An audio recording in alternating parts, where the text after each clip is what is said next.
doa. 3. Kata sambutan. Polres Langsa Provinsi Aceh memusnahkan 2,3 kg barang bukti narkotika jenis sabu hasil sitaan selama 5 bulan terakhir. Dalam pemusnahan tersebut, 2 tersangka yang terlibat dalam jaringan narkoba juga dihadirkan di lokasi.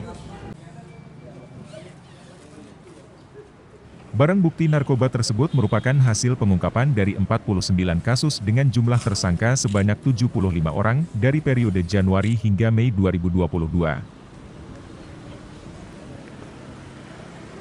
Pemusnahan barang bukti dilakukan dengan cara di blender. Sementara 7 tersangka terancam hukuman mati atau hukuman seumur hidup sesuai dengan undang-undang yang berlaku. Kapolres Kota Langsa, AKBP Agung Kanigoro Nusantoro mengatakan kasus narkoba di Kota Langsa terus meningkat sejak beberapa tahun terakhir.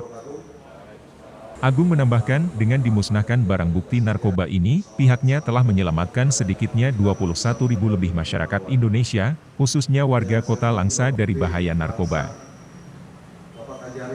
Untuk sabu-sabu sebanyak kurang lebih sekitar 2,3 kilo, dan itu merupakan kerjasama dari seluruh stakeholder dari Kota Langsa, baik dari pemerintah sampai ke TNI Polri sampai ke BNN Kota Langsa. Dan insya Allah apa yang kita kerjakan hari ini bisa menyelamatkan 21.300